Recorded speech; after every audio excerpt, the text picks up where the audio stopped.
Do not confuse this with treatment or mental health advice or direction. Nothing on this podcast is made to supplement or supersede the relationship and direction of your mental health caretakers.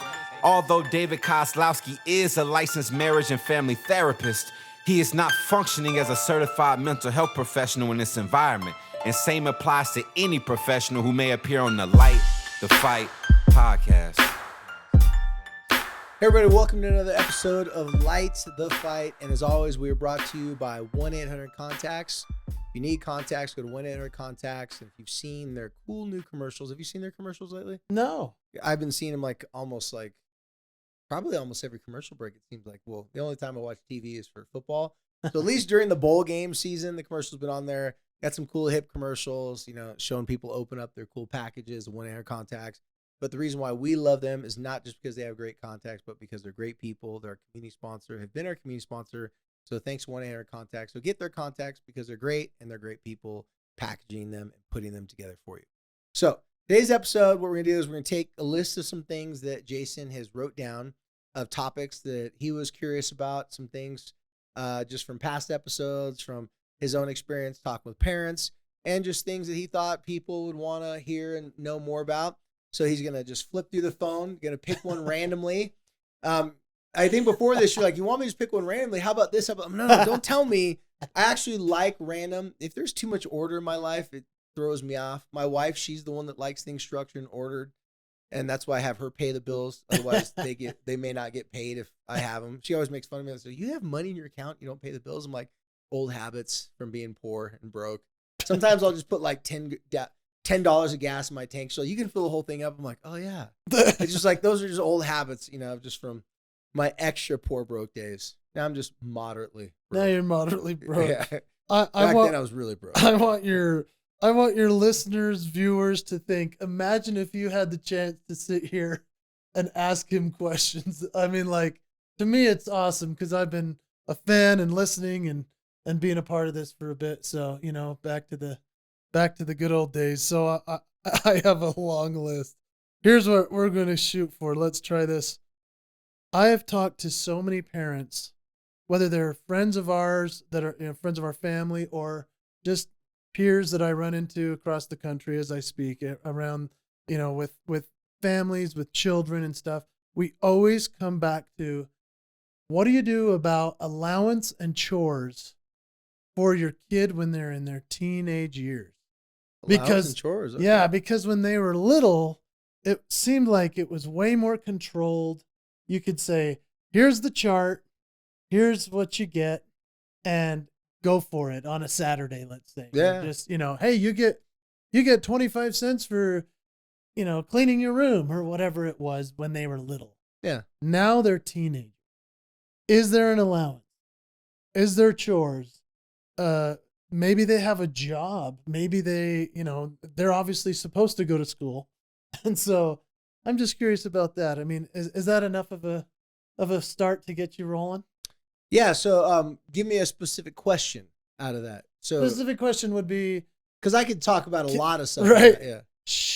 Should my teenagers have specific chores in the family, and should they receive a specific allowance in our home? Well, okay, let's take it from a family that's always given chores and allowances. Yeah. Because I think at a teenager, that's probably not when people would be starting that. No. So assuming that was what they're doing. Let's say it fell apart for them over the years. Okay. So it was working good when they're younger, like you said. Yeah.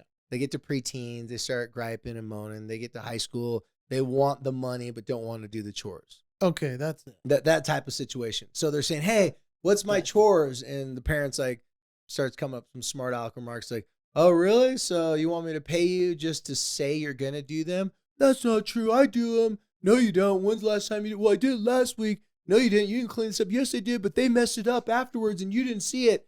And then a little tit for tat goes back and forth. This sounds like you know exactly what a lot of people have had this discussion with me, for sure. Well, one of my blanket statements that I use from severe mental health situations for parents that are dealing with real severe mental health situations from their children to just the typical disgruntled teenagers is, do not try to make sense of nonsense. So do not get Love it. into arguments or debates about this topic. If your kids really want to earn money from doing something at the house, then you have to offer them a negotiation opportunity. I call it the parenting partnership. I have the parenting partnership agreement. If you go to our link tree on Instagram or just go to parenting partnership, what's the website? ptpartnership.com. I think what do we sell it for? $99, right? $99. Just That's a game changer. It's the just breakdown detail of everything you need to know. There's like 2.5 hours of like simple videos, 4 or 5 minute videos of like how to do it. And also a lot of foundational stuff that we've talked about on the podcast. Just a little side plug for that.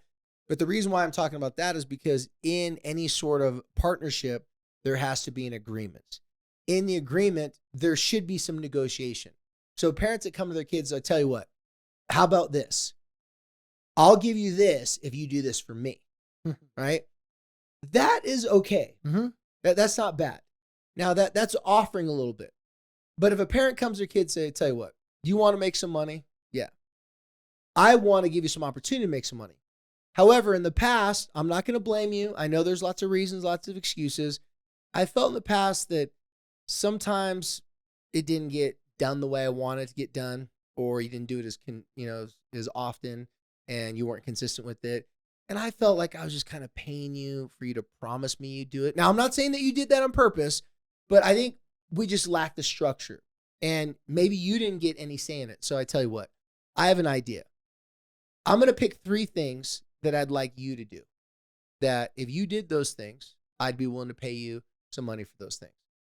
If those are 3 things that you don't want to do, or let's say 2 of those things you want to do, but one of them you have a better idea of something else that you'd like to do, then I'm open to negotiation about it. But if we can negotiate on 3 things, so I'm going to tell you what I want, and you tell me what you want, but you got to be willing to work with me a little bit. Little side note, timeout. We have to teach our kids to negotiate. Yeah. This is a skill. So I'm less about whether they should have chores or not have chores. I'm more about, is this an opportunity for you to teach your kid and to get into a partnership and negotiation?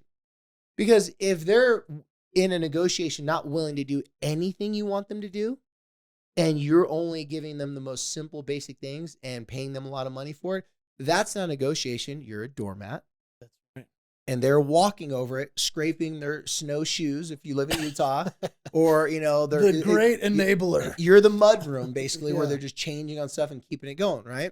Yeah. So I want you to have opportunities for partnerships. Well, allowance, chores, that's a great opportunity for partnership.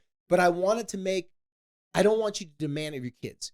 I want you to say, listen, but if it's not something you're feeling like doing, then that's fine. We don't have to do this. There are some things at the house, though, that you really need to do just to be, just to work with us here at the house. Like, I need you to work out with.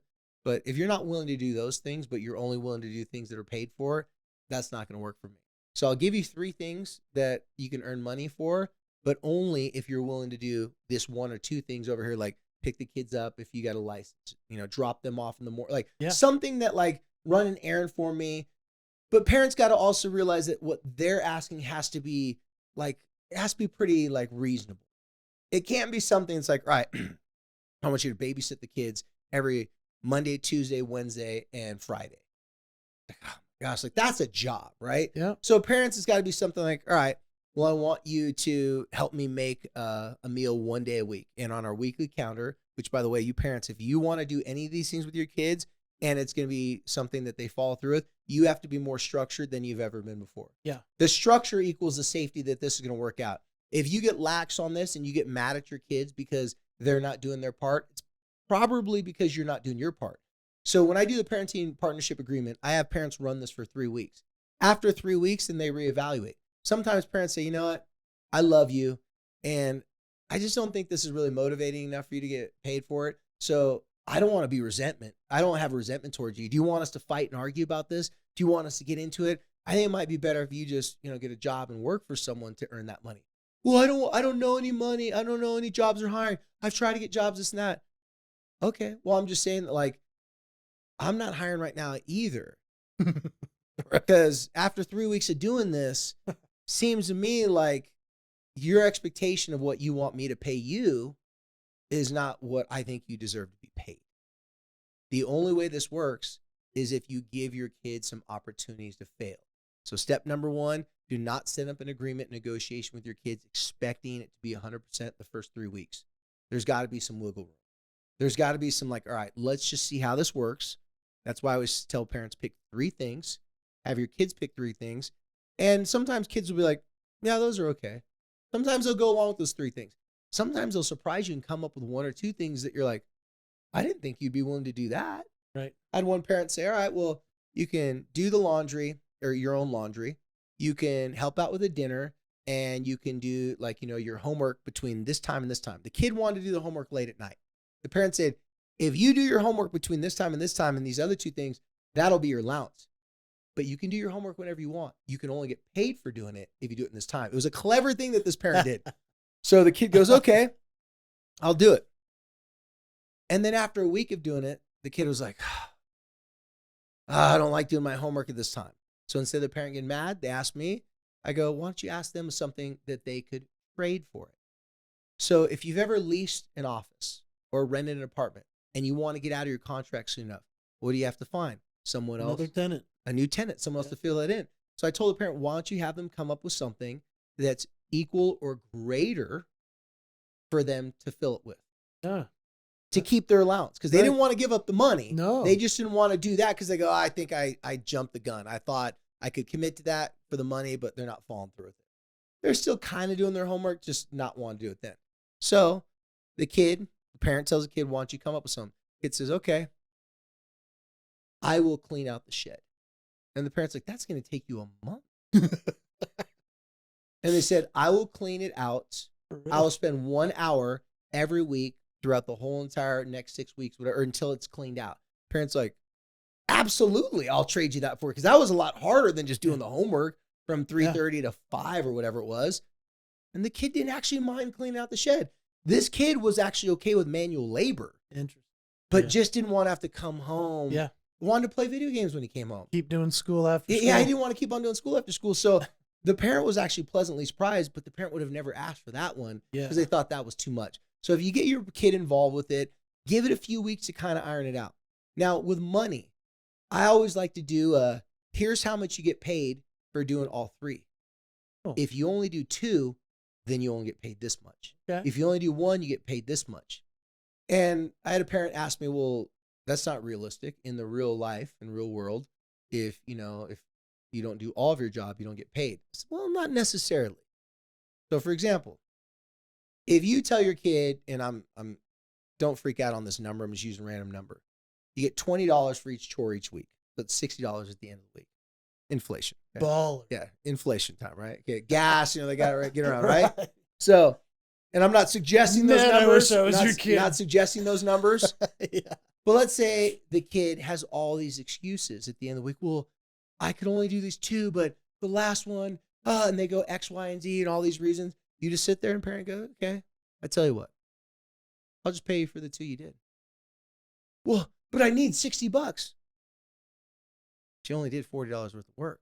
So if you make an agreement, say, here's the 3 things I want you to do, but I'm only going to pay you $10, $15, whatever it is.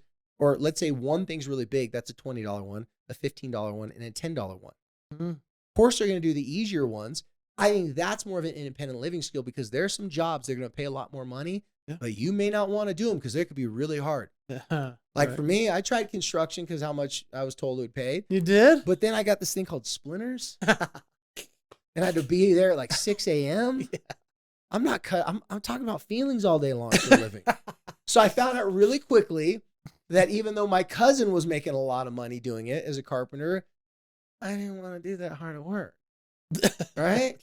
So I had to make a choice. Yeah. Now my cousin got to have a big TV screen, a surround sound, and pay for his own apartment, not have a roommate. I'd have 3 roommates, sit on a crappy furniture. You get the point, right? Yeah. So I had to make that choice. There's nothing saying that your kids have to work hard, but there's also nothing saying that you can't pay them for just a little bit of work. You don't have to pay them for all the work. So there's a lot of ideas in that. Again, I suggest people go to the parenting partnership, but partnerships, negotiation, having, hey, let's do this for 3 weeks. At the end of 3 weeks, we can make some amendments, make some changes.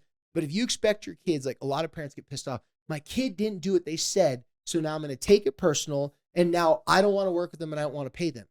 Well, not only you not giving a good example what real life independent skills are, you teach them what a bad boss sounds like. A bad boss is going to be like, you don't care about the company as much as I do. Well, no employee's going to care about the company as much as the boss does. But if you realize you got some lazy employees, well, then give them a job that's easy, but don't pay them a lot for it. And if they want more money, then say, oh, now you're open for negotiation. Okay, well, that shed out there's got to be cleaned up. The driveway's got to be shoveled. And by the way, an extra trick for all you parents that give cleaning chores when you're not around chores, they have to video record. Oh, legit. Video recording it with a timestamp. My favorite thing is video record it and also them video recording some sort of proof that that's the date. Oh, really? Yeah. Get a newspaper. There's a lot of clever ways for Right. kids to like cheat on that. So just say, hey, video record it, it's done, right? If dad was there and dad, what's today's date? I think the 3rd. You heard, mom, that's dad. And then boom, send the video. When parents get videos from their kids from cleaning up this one family, clean up the home entertainment room. Well, there's 6 kids in the family. Mom comes home, it's dirty. The kid's freaking out. I cleaned it. And so they're now fighting.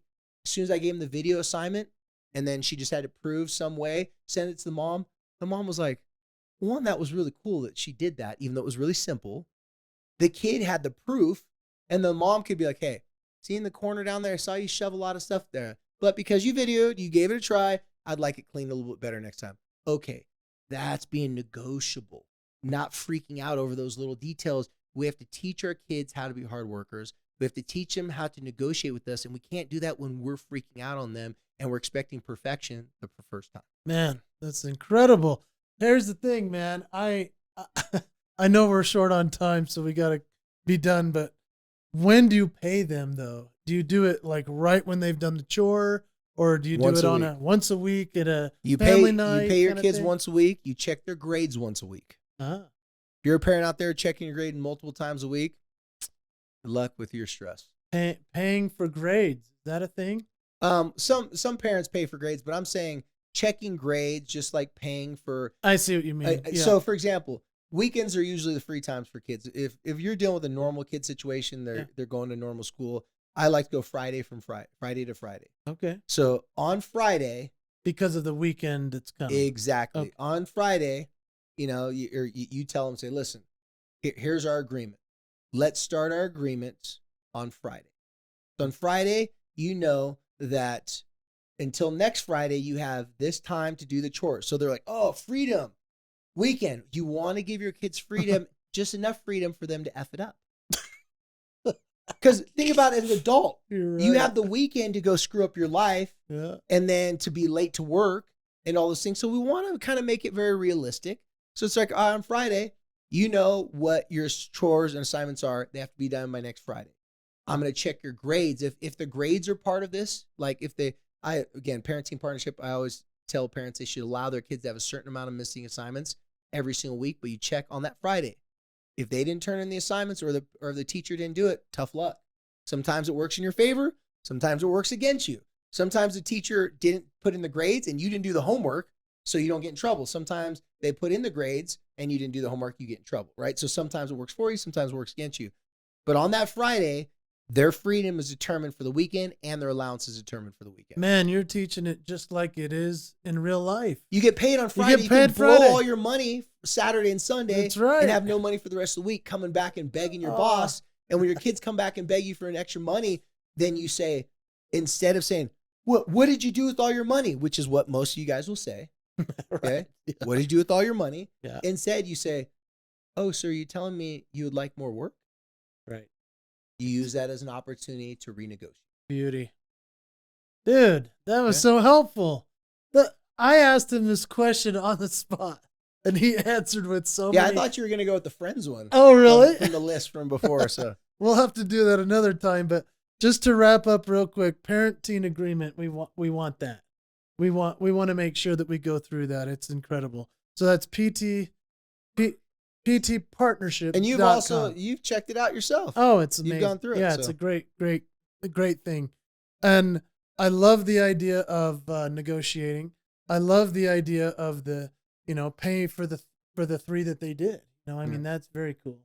And assuming they're going to fail, I mean, that's built in so that they realize there's a place to improve, that if there is a failure, we're not going to freak out, and don't forget our promise to be the best parent we can possibly be. But man, having those systems in place to make sure that we're like following through, I think the follow through is probably the hardest part.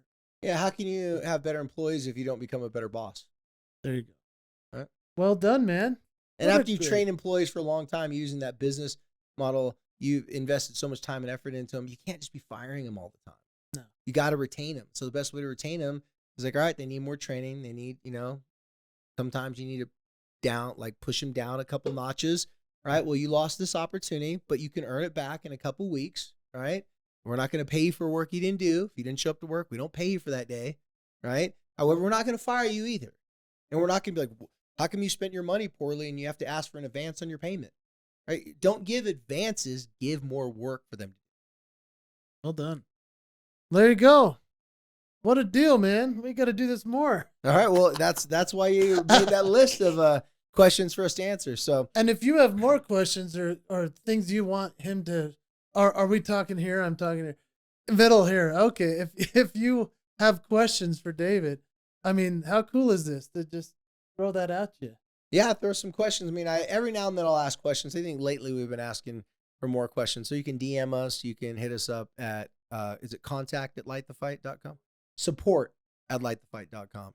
So you can submit questions that way. You can submit questions through DMs. We'll answer your questions. Try to narrow them down because a lot of people like to tell me their whole situation, which is fine. So tell me your whole situation and then give the bottom line, just like, and so my question is. Yeah, like give me some context, because if there's context, I can be a little bit more direct, because I can't give therapy, right? These are just suggestions, ideas. So some questions I'm like, I can't really weigh in on it because there wasn't enough context, and I can't be too specific because I can't give advice like that. My advice is more like suggestions. Great suggestion.